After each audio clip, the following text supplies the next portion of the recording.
Comby never thought he'd be so happy to be back at Derceto. It felt like he had crawled through a long, dark tunnel of misery and regret.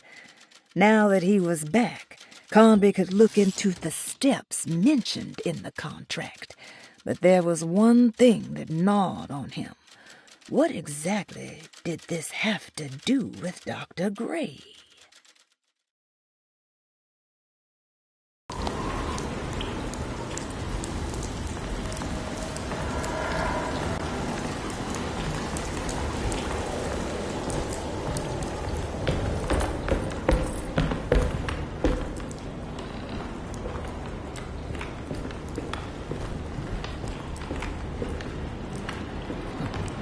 Just what this evening needed.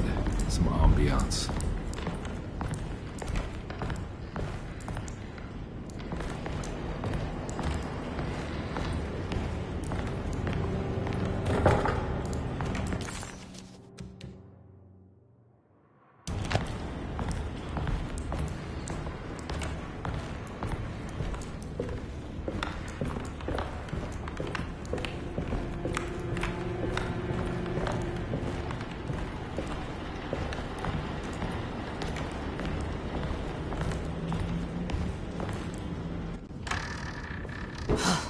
Got to be around here somewhere.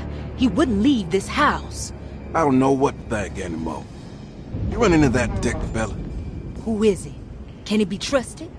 I think he one of the good guys. Well, you know, like us. Will he be all right with her coming? Praise the mother. He don't need to know about all that. Just help Just calm down.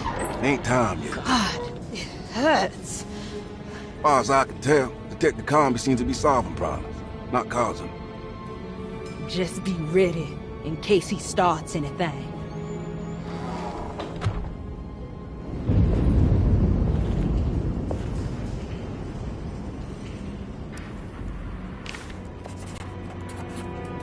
The two orderlies still hadn't found Jeremy. Comby figured this was good news. Emily had reminded him about some strange deaths at Derceto, and Comby wasn't sure who he could trust.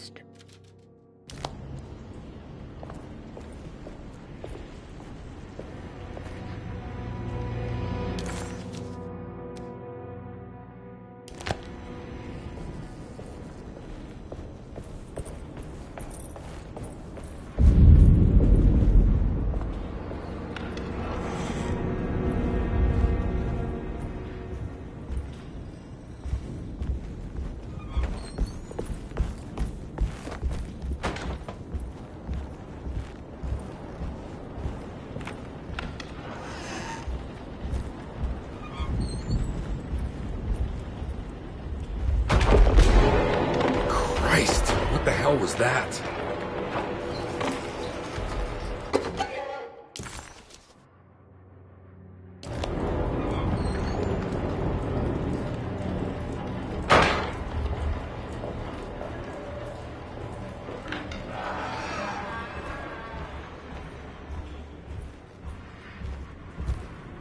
Whoa!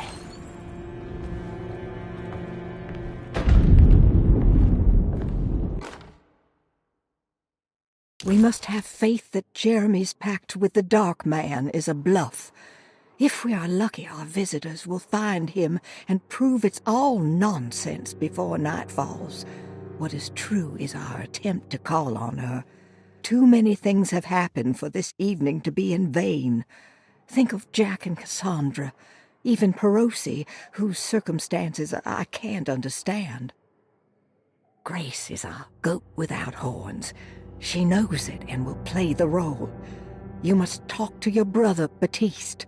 I worry that he will fail us. Mrs. Thompson.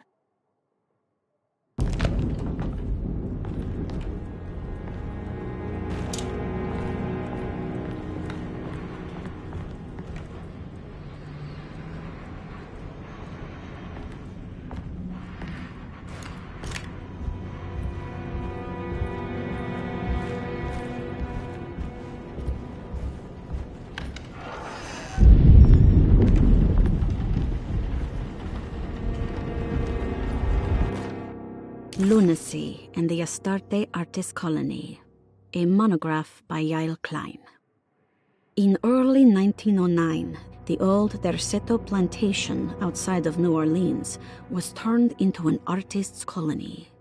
3 famous European artists rented the house and the surrounding land from the owner, the Ledoux family. The colony was chiefly run by Sebastian Cortez, who was playfully dubbed the captain by his collaborators, William Arges and Heinrich Kassel. The colony existed for 6 years, until one day all 12 members disappeared without a trace. It is widely believed that their disappearance is connected to the disastrous hurricane that passed through on September 29, 1915, but nothing truly supports this claim. What is known is their frequent participation in New Orleans nightlife, their love for hosting parties, and their elaborate contributions to the Mardi Gras parades as the Pirates of Pontchartrain. Accounts of their lifestyle can be found in almost every gossip column. It can effectively be summed up as carefree and bohemian. In late June 1909, the name Astarte first appeared in the newspapers. Cortez said the name came to him as he was painting. There is never any claim to knowing about the ancient Phoenician fertility goddess with the same name before this time. His fellow colonist Heinrich Kassel did know, because he later produced sculptures that show clear references to ancient idols of the goddess. It's impossible to know for sure how this name suddenly made an appearance, but it is interesting because of Derceto's history. Even the name Derceto is the Greek name of a Syrian fertility goddess. In the case of naming the plantation, Derceto was certainly not an accident. We know that Elijah Pickford intended to build a temple for his cult, for he had distributed pamphlets 2 years prior to the purchase of the land, advertising his intentions. His followers were estimated to be almost 100 men and women, mostly sailors, Maroons, and Cajuns, when the plantation was built. To outsiders, Derceto registered as an ordinary slave plantation, which enabled Pickford and his flock to remain hidden for decades. The official story is that the cult lasted until 1862, when the Union Army came and burned down the plantation and scattered all who lived there. Following the Civil War, new people started to congregate in the ruins of Derceto to invent a new fertility goddess, the Shub-Niggurath. As much as Derceto is a particular name to have heard of, it's not entirely uncommon among the learned. Astarte is equally known and could have been subconsciously chosen by well-read artists. Shub-Niggurath is, on the other hand, very uncommon. Almost impossible that anyone in Louisiana would have heard that name. The name is referenced only in rare books like Unaussprechlichen Kulten and the Necronomicon, and is believed to be a bastardization of Arabic words meaning pertaining to the dark young. The few paragraphs printed on the goddess are so upsetting that no one in their right mind would want to build a religion resting on such qualities. The Shub-Niggurath cult was hard to get rid of, but it is believed that despite the police jailing and killing several cultists over the years, the main culprit in the cult's demise is the cult itself, which seems to line up with every instance of cult activity on Derceto's grounds. When Captain J.W. Norton of the Union Army arrived, he described the people at Derceto as malnourished and maniacal. As much as the army tried to save them, they fought back with fervor, as if nothing was going to stop them from slowly destroying themselves. While the disappearance of the Astarte Artist Colony remains a mystery, the recurring motif seems to suggest that their fate involved lunacy and a hunger for self-sacrifice to that fertility goddess with 1,000 names.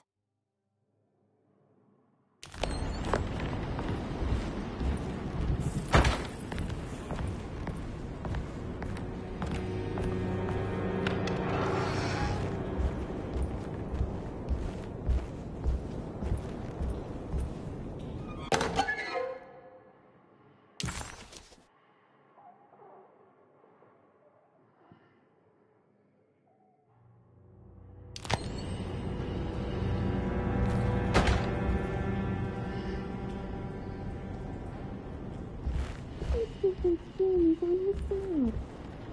You just there is nothing that can stop us now.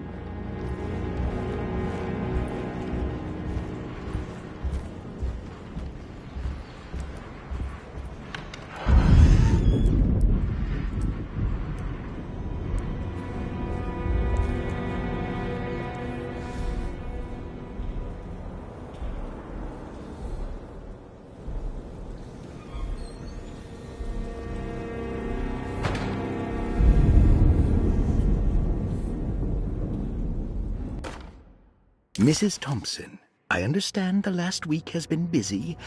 Under these circumstances, I find it important to remind you that Derceto's concerns are not a public matter, nor is it something that should upset you. Please continue your excellent work, and don't spend a thought on the death of Perosi, or, more importantly, the suicide of Cassandra Beauregard. They should mean nothing to you or the staff. I rely on your loyalty, and trust that your close kinship with the Tabois siblings will keep Derceto's secrets hidden. Dr. Gray.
Detective Comby, I'm terribly sorry that my niece has pulled you into this mess. Please, with all my blessings, take her away from this cursed place. I have destroyed that Eater of Worlds and locked it away in the attic and retreated to a place of hiding. Tell Emily I'm safe. Tell her all the lies you can think of to make her listen. Take her back to New Orleans. Sincerely, Jeremy.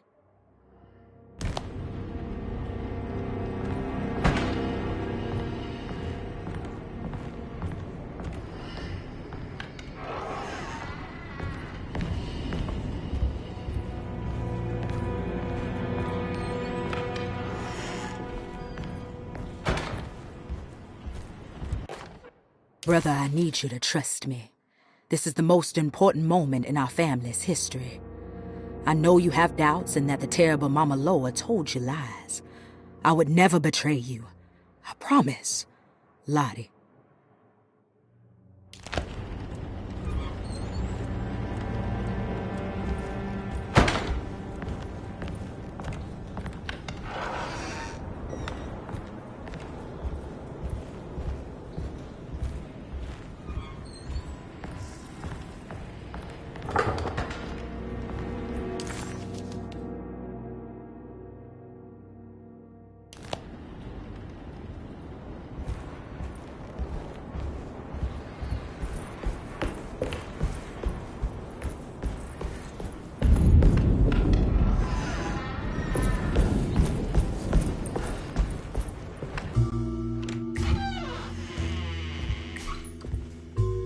Detective Conby. Good to see you again. Solved your case yet?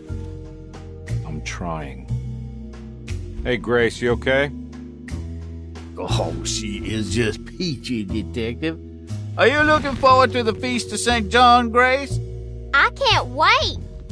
Kids, ain't they great? What exactly are you planning for tonight? Oh, not much. We eat, we drink, we pay tribute to the wishing tree in the conservatory. The usual. Then why all the excitement? There is just something about tonight. Something's different. I think we all feel it. Besides, we got ourselves some new words for the prayer thanks to your buddy Jeremy. She'll come and turn the world inside out, and things will begin again. That sounds strangely threatening. You should come. Oh, God damn it, Grace. Stay put for once.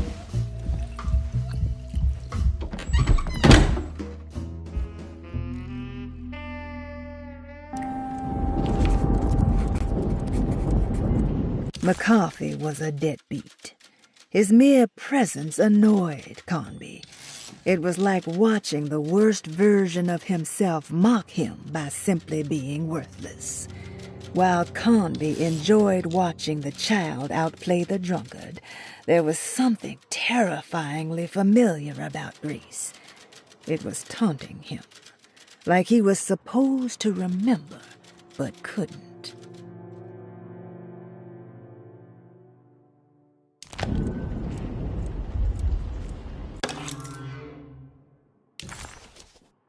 I better hold on to these. Wouldn't want them to get lost.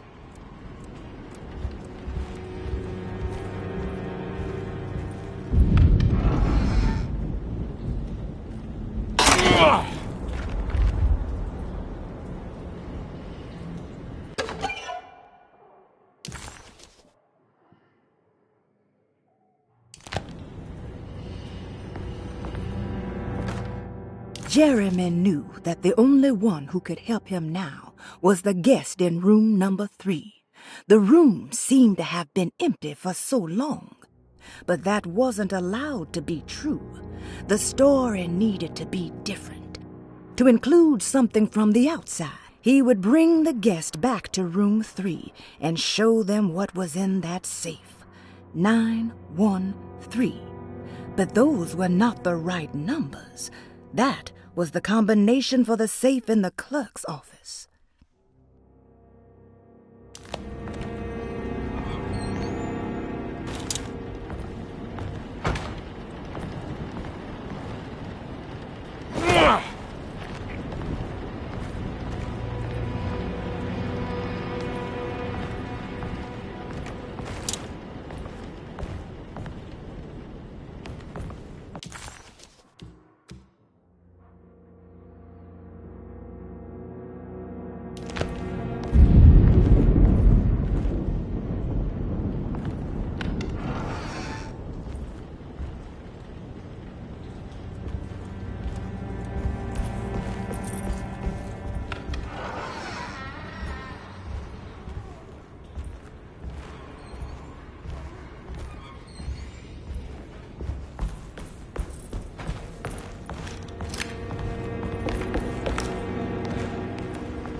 Surprisingly neat.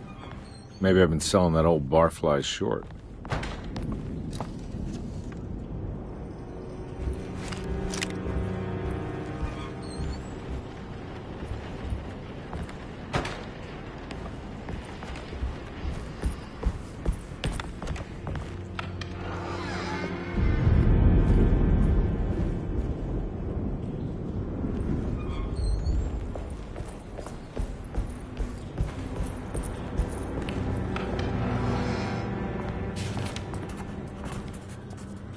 my room.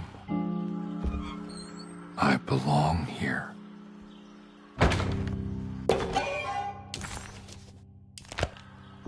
I recognize this view.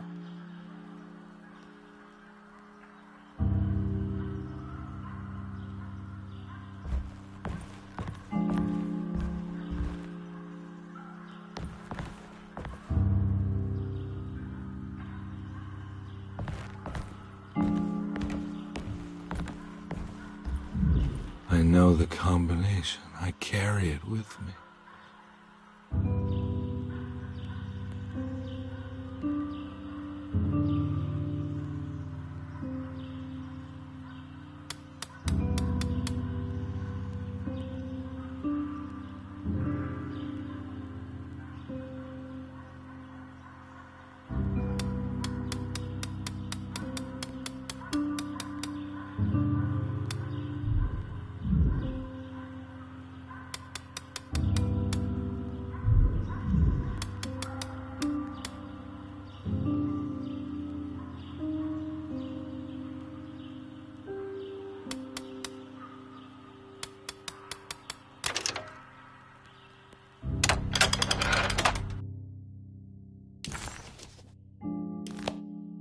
Detective, I have made many discoveries in my case. The child we want is safe, thanks to good people like me and you. We're so similar, but you don't see all the things I do. To find your man, Jeremy, you also need to look for the girl. It has always been that way. The young deliver us all. You should have a look in my room. There's a piece of the puzzle you will need. Take care now. My coffee.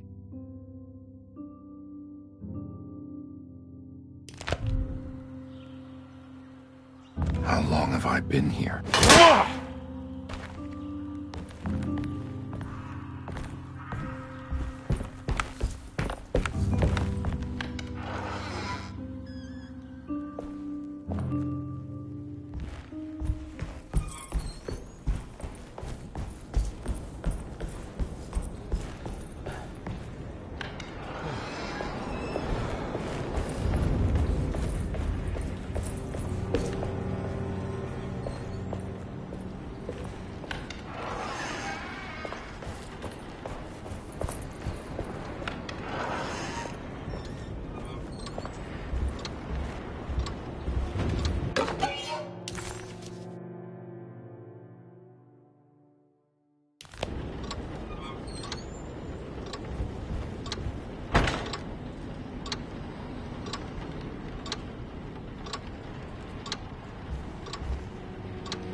There must be a spare key to Dr. Gray's office in here somewhere.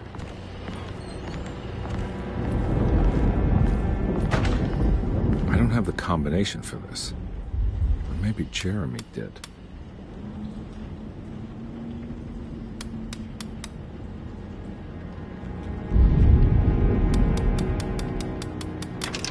It worked.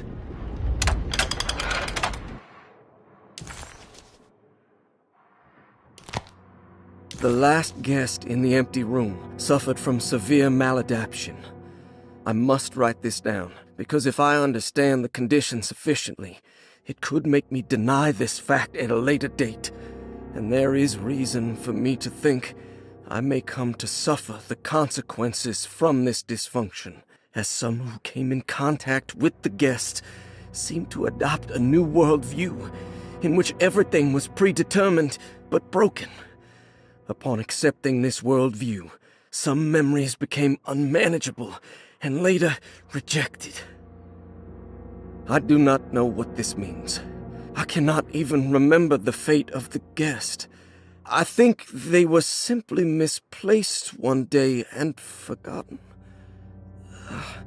Just like all documents pertaining to this guest, they have all been destroyed, or they never existed in the first place. Who wrote this? There has never been a guest in the empty room.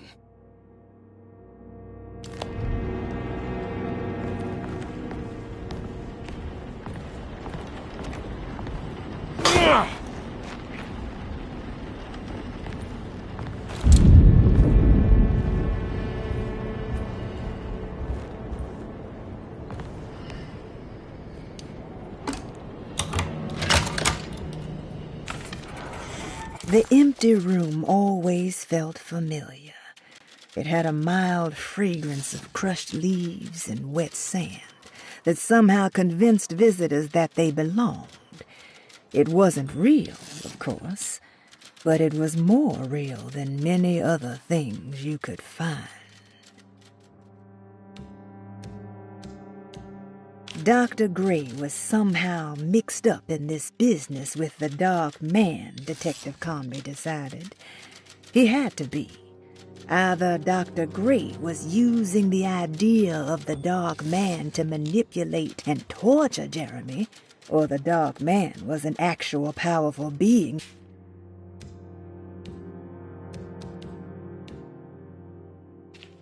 Dr. Gray was somehow mixed up in this business with the Dark Man, Detective Conby decided. He had to be. Either Dr. Gray was using the idea of the Dark Man to manipulate and torture Jeremy, or the Dark Man was an actual powerful being possessing Jeremy. And in that case, Dr. Gray was simply a stooge. Maybe both could be true at once. Conby felt his mind racing in all directions. No matter what, he had to find a way to break the pact. That was what Jeremy said was needed. It didn't even matter what was true or not. If Jeremy wouldn't leave Derceto before the contract was broken, then Conby had to make it happen. He just wished the steps on the contract made a little more sense.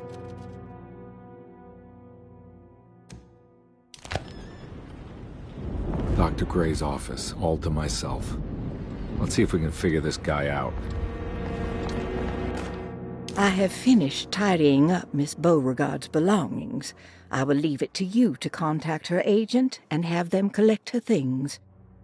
I found one of Grace's drawings she might want back, along with this key in her room, which I believe you've been looking for, Mrs. Thompson.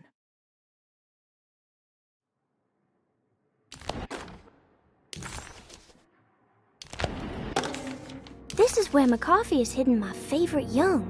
It's very important.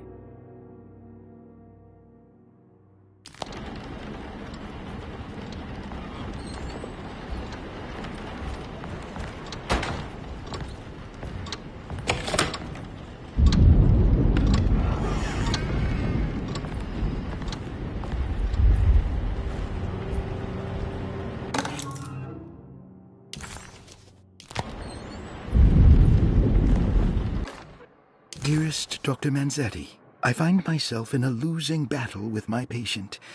As I've disclosed in my previous letter, his delusions have him completely captured. It's bad enough that he is torturing himself with paranoia, but his madness turns out to be quite persuasive to others, effectively laying the ground for mass delusion. I am writing to you in hope that you can give me some guidance. Beyond my ambition to avoid devastating surgery on my patient, I have grown worried about my own defenses. The words of my patient are deranged, yet they often resonate with something primitive within me. I have tried photographing his brain with X-rays. It was surprisingly difficult to get good results. Dark blotches on the plates kept obscuring all details. My patient looked at the bad plates and cried out in terror, telling me the dark areas was the shadow of the worm eating him from inside. I could not see anything out of the ordinary. I hope this is a sign that my mind is not as receptive to the madness as I had feared. After further inquiry, my patient described the shadows inside his mind as some kind of chthonic monstrosity that wants to undermine his sanctuary. This is clearly a reference to a place he calls Teroea. a sort of library or convent that works as a psychological haven. With this imaginary haven threatened by this Chthonian, he has now constructed another, less pleasant hiding spot. Lately, he has been bringing up a metaphor of a steamboat that has run aground, that he feels like he needs to start the engines and reverse, but he is afraid that the hole in the hull would cause the whole ship to sink. I've been watching him turn this metaphor into reality for the last week. He knows it's made up, but he is doubling down, trying to make it a real memory. I feel certain that this is my chance to break through the barriers of his self-deceit.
Take this much more. This has to end.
Sometimes I think this place makes me worse. That Derceto might be my grave. A coffin made of ostentatious architecture. A Taj Mahal for the drunken depressed. There's something about Derceto. Something about Dr. Gray. Like we all pretend that we're here to get better, when in fact we are here to be forgotten.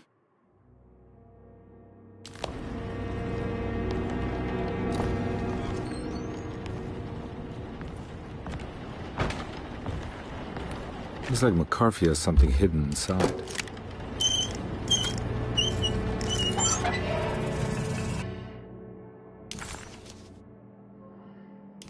Why would McCarthy lock this up?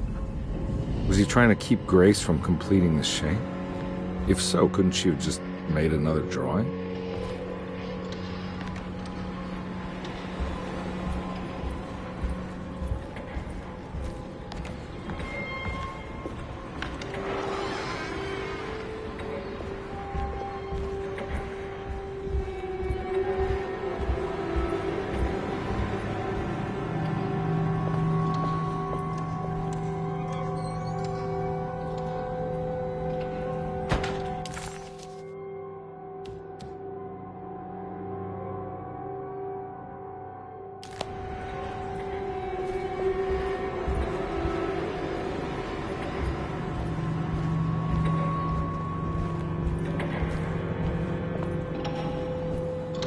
What the hell happened in here?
There's something missing.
He was back in the French Quarter, his office to be exact, a place Jeremy had certainly never seen. It could only mean that the dark man had reached inside Edward's mind and conjured this place for him to suffer. Looks familiar. How am I back at the office? Jeremy's been here.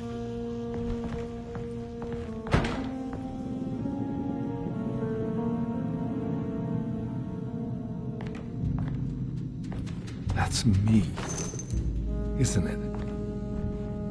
How long had it been since I drowned myself in drink and depression? And it all felt so peaceful, slipping away into oblivion. A welcoming, dark voice wrapped around my mind like a heavy blanket. It turned off suddenly as I woke up from the sound of my office door closing shut. A messenger had left a telegram from Mrs. Saunders. She had a lead on where to find her husband and her kidnapped daughter.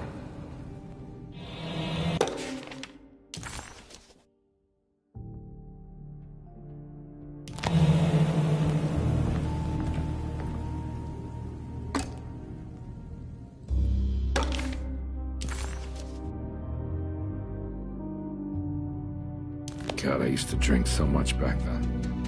When was this exactly? What case was I working?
I remember this case.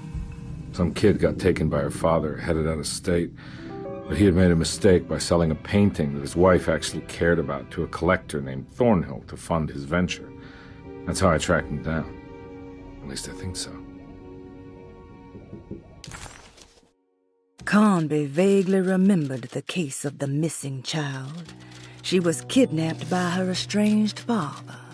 There was some connection to a gallerist named Thornhill, a painting sold to pay for a getaway.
He had principles keeping him from handing out information about his deals, so he needed some convincing.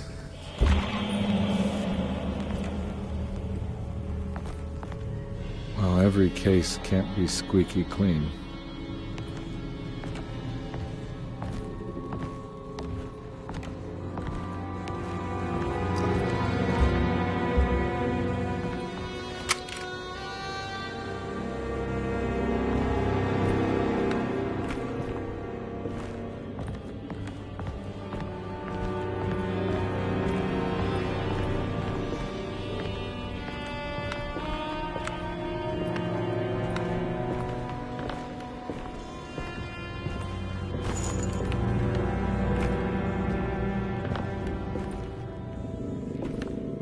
Mr. Saunders had sold a valuable painting to Thornhill, hoping the money would carry him to wherever he was going.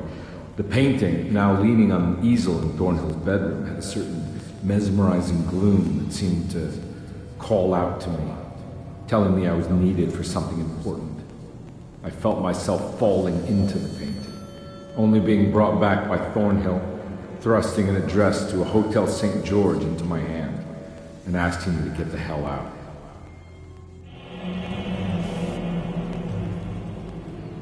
I don't remember this at all, but I can't say it didn't happen.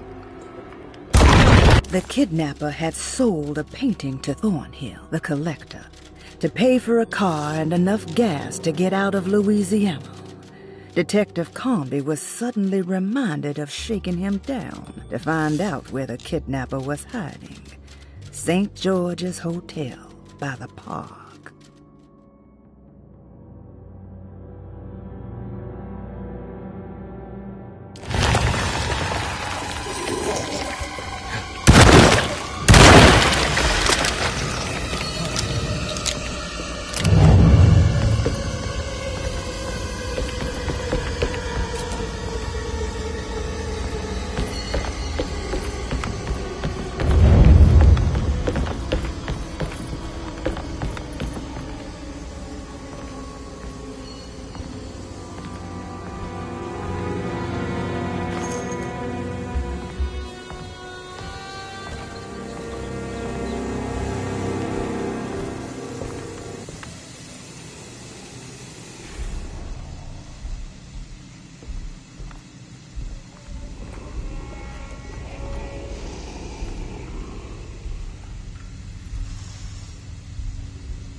On my way to the hotel, the Morgan gang caught up. I owed them money, a lot of it. I can't remember what for. Probably some dumb gambling debt growing in size for each payment missed. I punched one of them out, and I sent the others packing. Just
On my way to the hotel, the Morgan gang caught up. I owed them money, a lot of it. I can't remember what for. Probably some dumb gambling debt growing in size for each payment missed.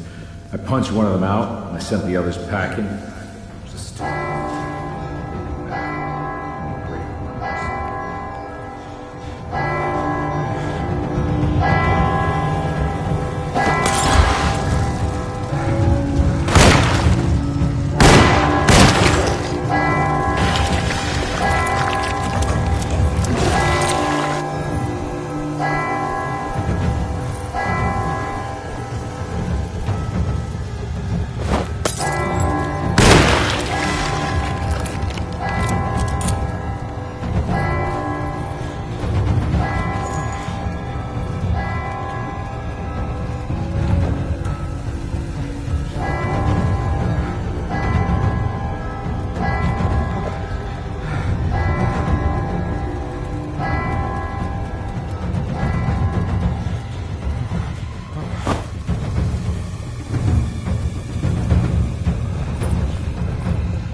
I found him. In the hotel ledger, I recognized the handwriting of the signature. Ted Stryker. It was him. I could feel it. It was the kidnapper I was hunting. I put on my knuckles and hurried up to his room.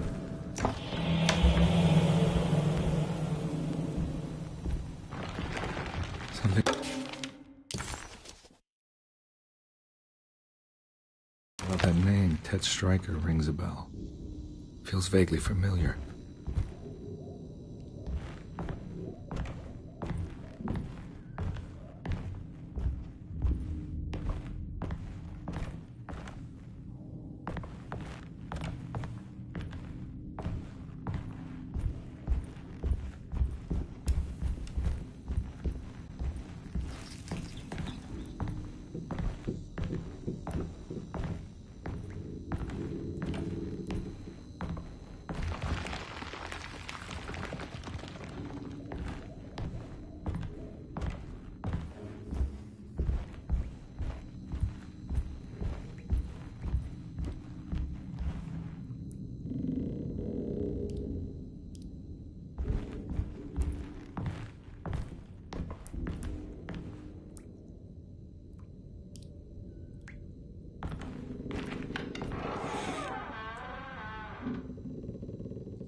I recognize this room, but I didn't catch up with them here. I must have followed them. But where?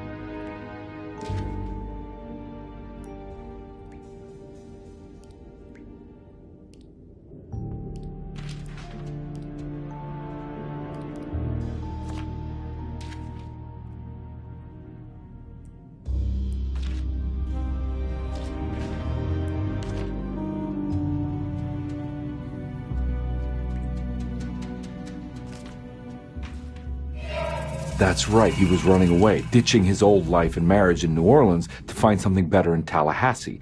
And he took his daughter with him against the will of the mother. That's why she hired me. But I stopped him. I caught up with him at the Pearl River Bridge.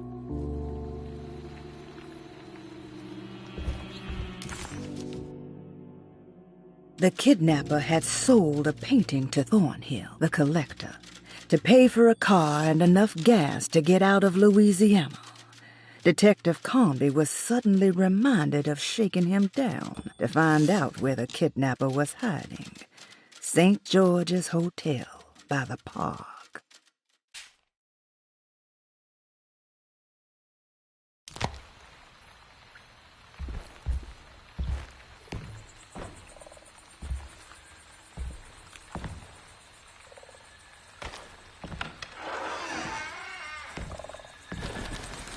Pearl River. This is where I caught up with them. This is what the Dark Man wanted me to revisit. But I'm still not seeing it. What am I forgetting?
I can't believe I didn't recognize you. I looked a little different back then, I suppose. Was any of this real? How do you mean? This day, just... so much is happening. I can't... I think I've lost my head. Do you need me to apologize? I mean... I am sorry. I don't think I need to begin to explain. You're just a kid, Grace. I'm really sorry. I didn't mean for it to happen. Lies. More lies. No, really. I thought I was being a good guy by handing you over to your mother. I didn't know. I couldn't have known that she wouldn't care about you. I don't know how this works. What is this for? Some form of admission of guilt. Maybe acceptance. It's what the Dark Man wants. I guess we just watch my father die again, then. You think he's alive? I know he is. He's down there, scared that he won't be able to get out. That he will drown with his daughter again. What are you saying? We gotta save him! We? Do it yourself. I'm down there with him, remember?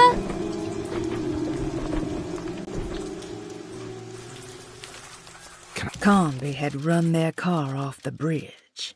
He pulled Grace out of the sinking car, but left her father to drown. He could have saved him. There was time. He just chose not to. Instead, he took Grace back to New Orleans and collected his paycheck.